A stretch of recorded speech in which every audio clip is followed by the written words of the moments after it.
అబ్బో ఇక్కడ కేజీ చీరలు కొంటే అర కేజీ చీరలు ఫ్రీ అంట. మంగళ్య షాపింగ్ మాల్, కేజీల్లో సేల్, టన్నుల్లో ఆనందం. సార్ అలాగే మిమ్మల్ని ఇంకోటి అడగాలి. ఇప్పుడు బ్రహ్మం గారు ఎక్కడ పుట్టారు, ఆయన కాలజ్ఞానం ఏమేమి రాశారు, ఒక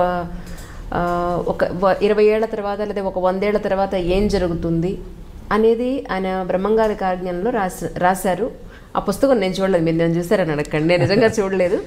సినిమాలో కానివ్వండి, బయట వాళ్ళు చెప్పే విషయాల్లో కానివ్వండి, మీరు దాన్ని కూడా అబ్జెక్ట్ చేశారు. బ్రహ్మంగారు కాలజ్ఞానం అనేది కాదు, ఆయన ఇక్కడ లేదు అని. ఏ విధంగా మీరు చెప్పగలిగారు? అక్కడ యాక్చువల్లీ ఆయన పుట్టిన ఊరు ఉంది, ఆయన రాసిన పుస్తకం కూడా ఉంది కదా, కాదంటారా? అంటే I have to relate a few answers. మీరు ఇంతకు ముందు కూడా గ్రహణాల గురించి ముందే చెప్పగలరు కదా అని అన్నారు.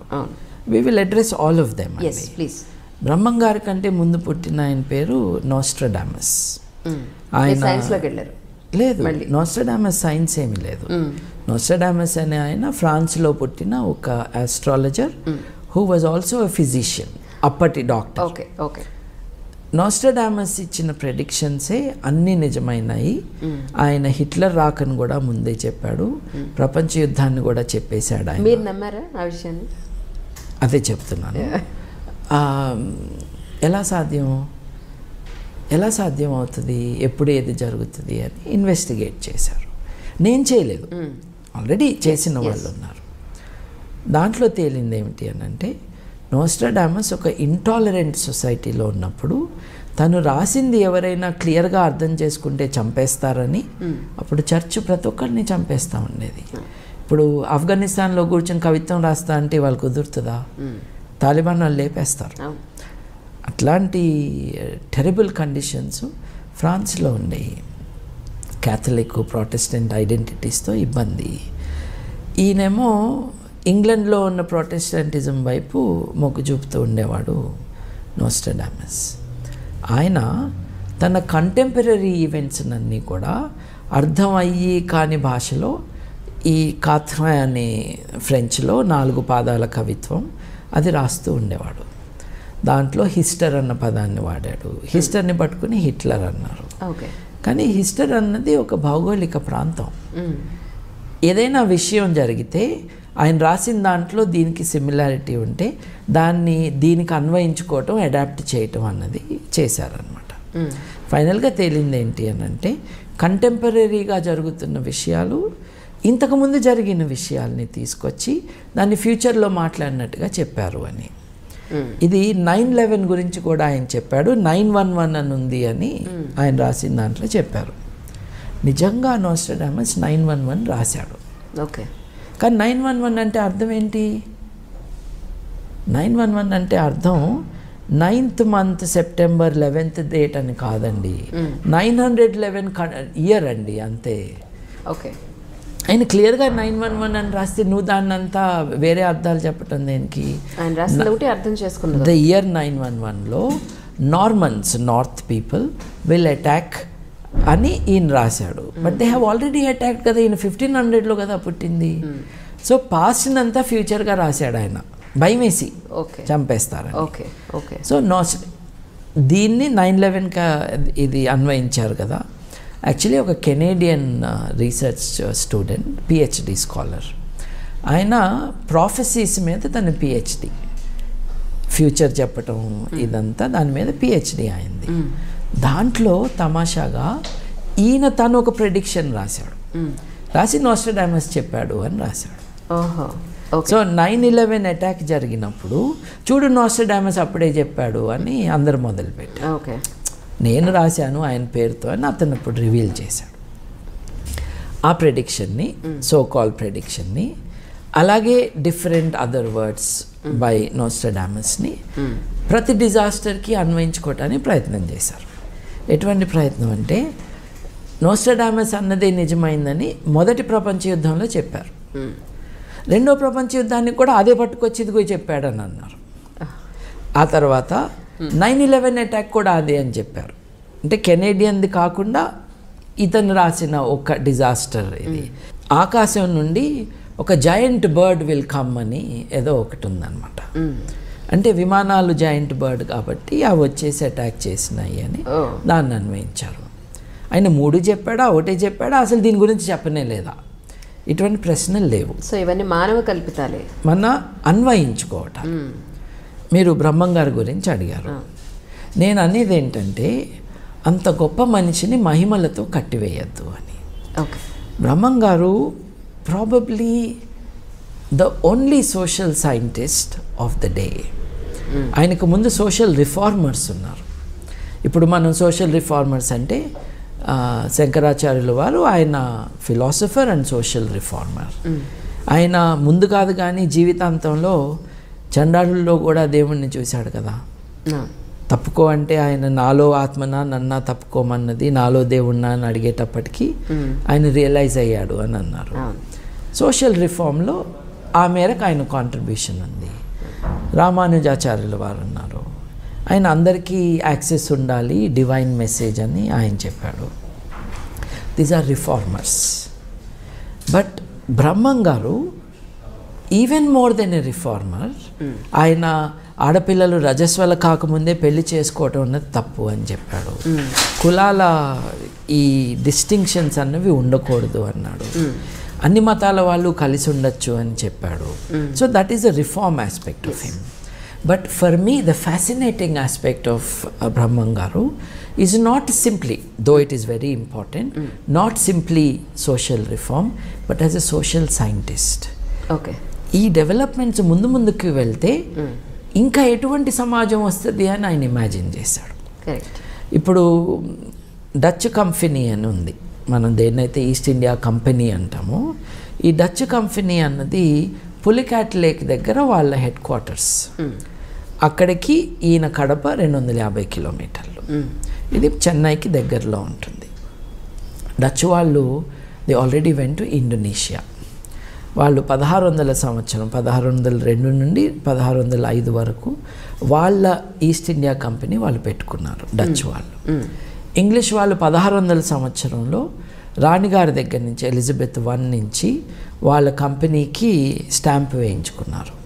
అంటే 1600 సంవత్సరంలోనే తెల్లవాళ్ళు మన దేశానికి రావటమే కాకుండా ఇక్కడ వ్యాపారం చేయటానికి, పెద్ద ఎత్తున వ్యాపారం చేయటానికి ఒక కంపెనీ పెట్టుకుని దాంట్లో పార్ట్నర్షిప్గా షేర్ హోల్డర్స్గా తెల్లవాళ్ళు బ్రిటిష్ వాళ్ళని చాలామందిని చేర్పించడం కూడా మనకు చరిత్ర చెప్తుంది. బ్రహ్మం గారు 1608లో పుట్టారు అన్నది జనరల్గా యాక్సెప్టెడ్ థింగ్. ఇటీవల ఒక టీవీ ఛానల్ డిస్కషన్లో కూడా బ్రహ్మం గారి తరపున మాట్లాడటానికి వచ్చిన వాళ్ళని అడిగాను, మీరు ఒప్పుకుంటారా 1608 అంటే 5, 6, 1608 ఒక 2-3 ఏళ్ళు అటు ఇటుగా పీపుల్ జనరలీ బిలీవ్ 1600 సంవత్సరంలో బ్రహ్మం గారు పుట్టారు, ఆ సెంచరీ ఎండ్ అయ్యే లోపలే ఆయన చనిపోయారు అని. ఇంతవరకు seems to be an accepted thing about Brahmam గారు. ఈ దేశానికి తెల్లవాళ్ళు వస్తారు అని వాళ్ళు ఆల్రెడీ వచ్చాక కదా చెప్పినట్టు. మరి 1600లో వాళ్ళు కంపెనీయే పెట్టింది. ఈయన 1608లో పుడితే ఈ ఆలోచన రావడానికి ఇంకో 15-20 ఏళ్ళు అయితే అప్పటికే తెల్లవాళ్ళు కంపెనీ ఆరంభం చేసి 30 ఏళ్ళు అయిపోయింది. ఆల్రెడీ జరుగుతూ ఉన్నదాన్ని లేదా జరిగిపోయిందని కొంచెం ఇన్ అడ్వాన్స్గా ముందు ఏం జరగచ్చు అనేది ప్రిడిక్షన్ చేసి చెప్పుండొచ్చు. అది ప్రెడిక్షన్ అని అనకూడదు, projection in to the future of current development. అది ఎంత గొప్ప ఎబిలిటీ అండి.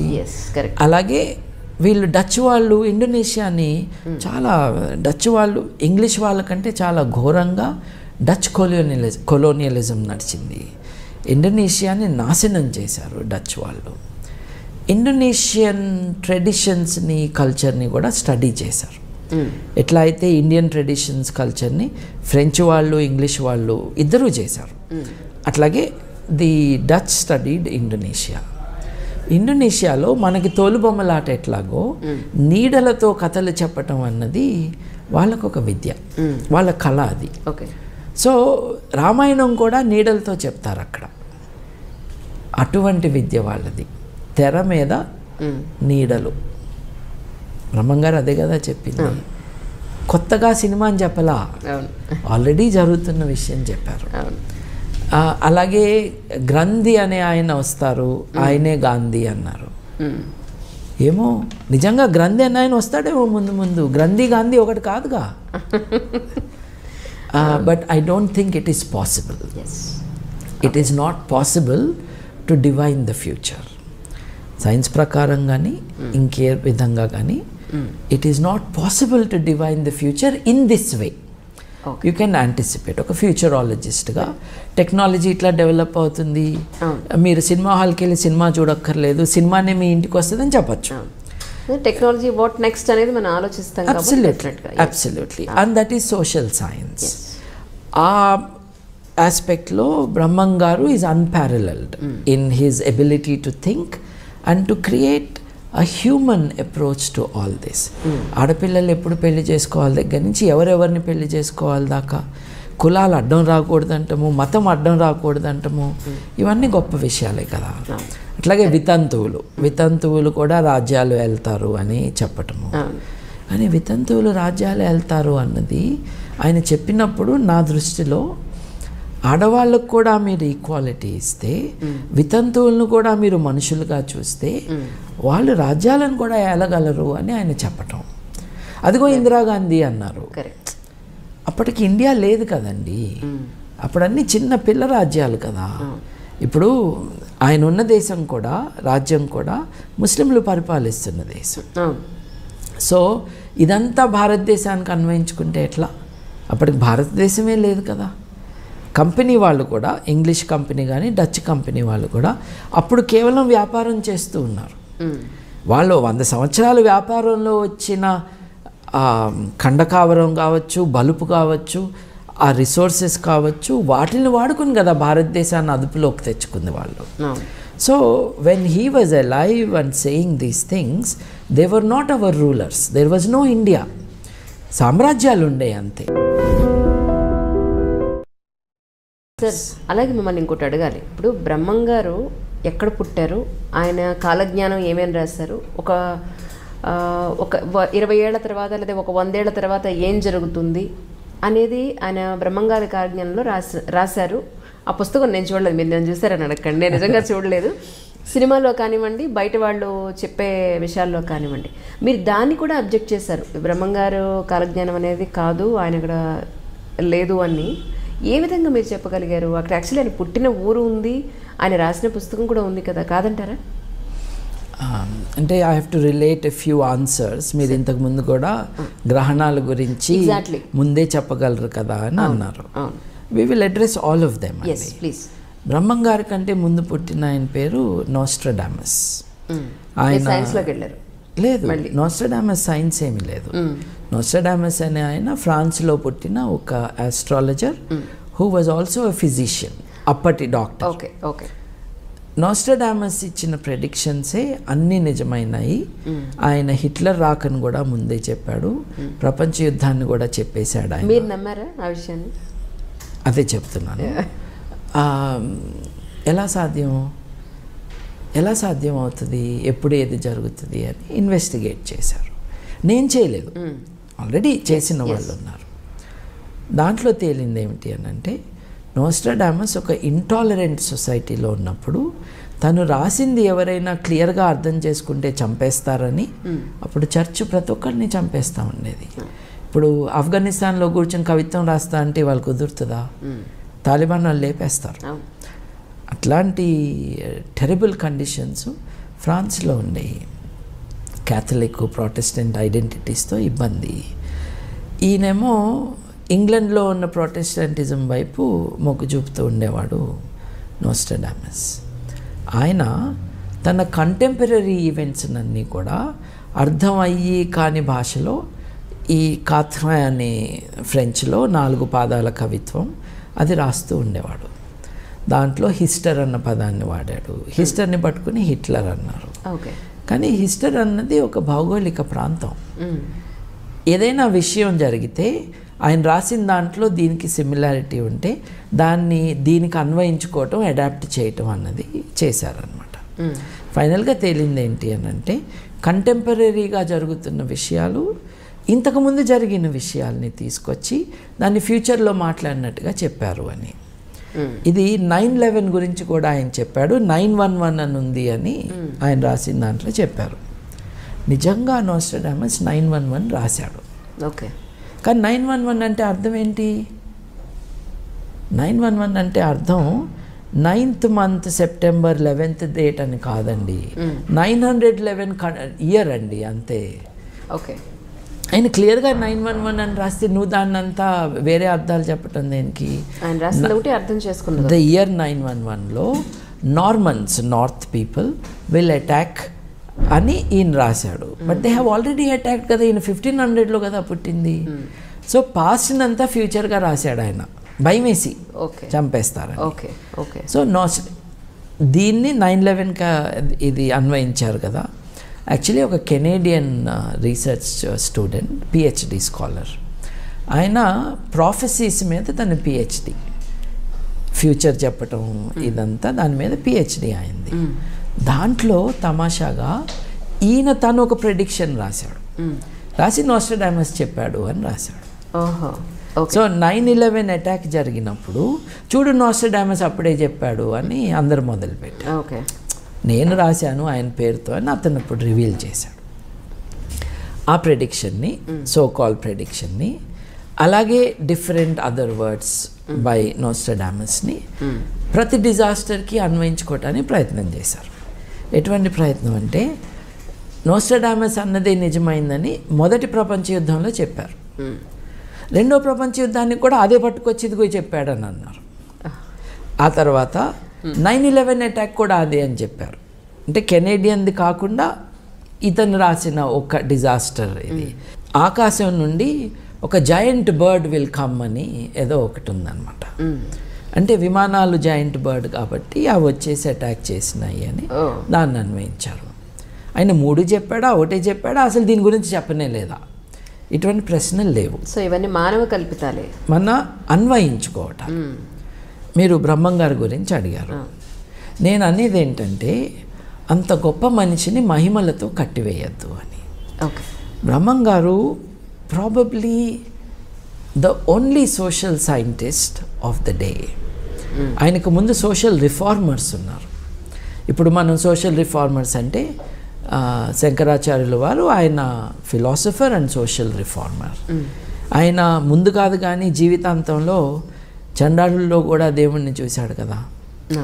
తప్పుకో అంటే ఆయన నాలో ఆత్మనా నన్నా తప్పుకోమన్నది, నాలో దేవుణ్ణా అని అడిగేటప్పటికీ ఆయన రియలైజ్ అయ్యాడు అని అన్నారు. సోషల్ రిఫార్మ్లో ఆ మేరకు ఆయన కాంట్రిబ్యూషన్ ఉంది. రామానుజాచార్యుల వారు ఉన్నారు, ఆయన అందరికీ యాక్సెస్ ఉండాలి, డివైన్ మెసేజ్ అని ఆయన చెప్పాడు. These are reformers. బట్ బ్రహ్మంగారు even more than a reformer. ఆయన ఆడపిల్లలు రజస్వల కాకముందే పెళ్లి చేసుకోవటం అన్నది తప్పు అని చెప్పాడు. కులాల ఈ డిస్టింక్షన్స్ అన్నవి ఉండకూడదు అన్నాడు. అన్ని మతాల వాళ్ళు కలిసి ఉండొచ్చు అని చెప్పాడు. So that is the reform aspect of him. But for me, the fascinating aspect of Brahmangaru is not simply, though it is very important, not simply social reform, but as a social scientist. Okay. ఈ developments ముందుకు వెళ్తే ఇంకా ఎటువంటి సమాజం వస్తుంది అని ఆయన imagine చేశాడు. ఇప్పుడు డచ్ కంపెనీ అని ఉంది, మనం దేన్నైతే ఈస్ట్ ఇండియా కంపెనీ అంటామో, ఈ డచ్ కంపెనీ అన్నది పులికాట్ లేక్ దగ్గర వాళ్ళ హెడ్ క్వార్టర్స్. అక్కడికి ఈయన కడప 250 కిలోమీటర్లు. ఇది చెన్నైకి దగ్గరలో ఉంటుంది. డచ్ వాళ్ళు they already went to Indonesia. వాళ్ళు 1600 సంవత్సరం 1602 నుండి 1605 వరకు వాళ్ళ ఈస్ట్ ఇండియా కంపెనీ వాళ్ళు పెట్టుకున్నారు డచ్ వాళ్ళు. ఇంగ్లీష్ వాళ్ళు 1600 సంవత్సరంలో రాణిగారి దగ్గర నుంచి ఎలిజబెత్ I నుంచి వాళ్ళ కంపెనీకి స్టాంప్ వేయించుకున్నారు. అంటే 1600 సంవత్సరంలోనే తెల్లవాళ్ళు మన దేశానికి రావటమే కాకుండా ఇక్కడ వ్యాపారం చేయటానికి, పెద్ద ఎత్తున వ్యాపారం చేయటానికి ఒక కంపెనీ పెట్టుకుని దాంట్లో పార్ట్నర్షిప్గా షేర్ హోల్డర్స్గా తెల్లవాళ్ళు బ్రిటిష్ వాళ్ళని చాలామందిని చేర్పించడం కూడా మనకు చరిత్ర చెప్తుంది. బ్రహ్మంగారు 1608లో పుట్టారు అన్నది జనరల్గా యాక్సెప్టెడ్ థింగ్. ఇటీవల ఒక టీవీ ఛానల్ డిస్కషన్లో కూడా బ్రహ్మంగారు తరపున మాట్లాడటానికి వచ్చిన వాళ్ళని అడిగాను, మీరు ఒప్పుకుంటారా 1608 అంటే 5, 6, 1608 ఒక 2-3 ఏళ్ళు అటు ఇటుగా పీపుల్ జనరలీ బిలీవ్ 1600 సంవత్సరంలో బ్రహ్మంగారు పుట్టారు, ఆ సెంచరీ ఎండ్ అయ్యే లోపలే ఆయన చనిపోయారు అని. ఇంతవరకు seems to be an accepted thing about బ్రహ్మంగారు. ఓకే. ఈ దేశానికి తెల్లవాళ్ళు వస్తారు అని వాళ్ళు ఆల్రెడీ వచ్చాక కదా చెప్పినట్టు. మరి అవును కదా. 1600లో వాళ్ళు కంపెనీయే పెట్టింది. ఈయన 1608లో పుడితే ఈ ఆలోచన రావడానికి ఇంకో 15-20 ఏళ్ళు అయితే అప్పటికే తెల్లవాళ్ళు కంపెనీ ఆరంభం చేసి 30 ఏళ్ళు అయిపోయింది. ఆల్రెడీ జరుగుతూ ఉన్నదాన్ని లేదా జరిగిపోయిందని కొంచెం ఇన్ అడ్వాన్స్గా ముందు ఏం జరగచ్చు అనేది ప్రిడిక్షన్ చేసి చెప్పుండొచ్చు. చెప్పండి. అది ప్రెడిక్షన్ అని అనకూడదు, projection in to the future of current development. అది ఎంత గొప్ప ఎబిలిటీ అండి. అలాగే వీళ్ళు డచ్ వాళ్ళు ఇండోనేషియాని చాలా, డచ్ వాళ్ళు ఇంగ్లీష్ వాళ్ళకంటే చాలా ఘోరంగా డచ్ కొలోనియలిజం నడిచింది. ఇండోనేషియాని నాశనం చేశారు డచ్ వాళ్ళు. ఇండోనేషియన్ ట్రెడిషన్స్ని కల్చర్ని కూడా స్టడీ చేశారు. ఎట్లా అయితే ఇండియన్ ట్రెడిషన్స్ కల్చర్ని ఫ్రెంచ్ వాళ్ళు ఇంగ్లీష్ వాళ్ళు ఇద్దరూ చేశారు, అట్లాగే ది డచ్ స్టడీడ్ ఇండోనేషియా. ఇండోనేషియాలో మనకి తోలుబొమ్మలాట ఎట్లాగో నీడలతో కథలు చెప్పటం అన్నది వాళ్ళకొక విద్య, వాళ్ళ కళ అది. సో రామాయణం కూడా నీడలతో చెప్తారు అక్కడ. అటువంటి విద్య వాళ్ళది. తెర మీద నీడలు. బ్రహ్మంగారు అదే కదా చెప్పింది. కొత్తగా సినిమా అని చెప్పలా, ఆల్రెడీ జరుగుతున్న విషయం చెప్పారు. అలాగే గ్రంథి అనే ఆయన వస్తారు, ఆయనే గాంధీ అన్నారు. ఏమో నిజంగా గ్రంథి అనే ఆయన వస్తాడేమో ముందు. గ్రంథి గాంధీ ఒకటి కాదుగా. But I don't think it is possible. It is not possible to divine the future. Science ప్రకారం కానీ ఇంకే విధంగా కానీ it is not possible to divine the future in this way. You can anticipate. ఒక ఫ్యూచరాలజిస్ట్గా టెక్నాలజీ ఇట్లా develop అవుతుంది, మీరు cinema హాల్కి వెళ్ళి సినిమా చూడక్కర్లేదు, సినిమానే మీ ఇంటికి వస్తుందని చెప్పచ్చు. టెక్నాలజీ వాట్ నెక్స్ట్ అనేది మనం ఆలోచిస్తాం. Absolutely. And that is social science. ఆ ఆస్పెక్ట్లో బ్రహ్మం గారు is unparalleled in his ability to think and to create a human approach to all this. ఆడపిల్లలు ఎప్పుడు పెళ్లి చేసుకోవాలి దగ్గర నుంచి ఎవరెవరిని పెళ్లి చేసుకోవాలి దాకా, కులాలు అడ్డం రాకూడదంటము, మతం అడ్డం రాకూడదంటము, ఇవన్నీ గొప్ప విషయాలే కదా. అట్లాగే వితంతువులు కూడా రాజ్యాలు వెళ్తారు అని చెప్పటము. కానీ వితంతువులు రాజ్యాలు వెళ్తారు అన్నది ఆయన చెప్పినప్పుడు నా దృష్టిలో ఆడవాళ్ళకు కూడా మీరు ఈక్వాలిటీ ఇస్తే, వితంతువులను కూడా మీరు మనుషులుగా చూస్తే వాళ్ళు రాజ్యాలను కూడా ఏలగలరు అని ఆయన చెప్పటం. అదిగో ఇందిరాగాంధీ అన్నారు. అప్పటికి ఇండియా లేదు కదండి, అప్పుడన్నీ చిన్న పిల్ల రాజ్యాలు కదా. ఇప్పుడు ఆయన ఉన్న దేశం కూడా, రాజ్యం కూడా ముస్లింలు పరిపాలిస్తున్న దేశం. సో ఇదంతా భారతదేశానికి అన్వయించుకుంటే ఎట్లా? అప్పటికి భారతదేశమే లేదు కదా. కంపెనీ వాళ్ళు కూడా, ఇంగ్లీష్ కంపెనీ కానీ డచ్ కంపెనీ వాళ్ళు కూడా అప్పుడు కేవలం వ్యాపారం చేస్తూ ఉన్నారు. వాళ్ళు 100 సంవత్సరాలు వ్యాపారంలో వచ్చిన ఖండకావరం కావచ్చు, బలుపు కావచ్చు, ఆ రిసోర్సెస్ కావచ్చు, వాటిని వాడుకుని కదా భారతదేశాన్ని అదుపులోకి తెచ్చుకుంది వాళ్ళు. So when he was alive and saying these things, they were not our rulers, there was no India. సామ్రాజ్యాలు ఉండే అంతే.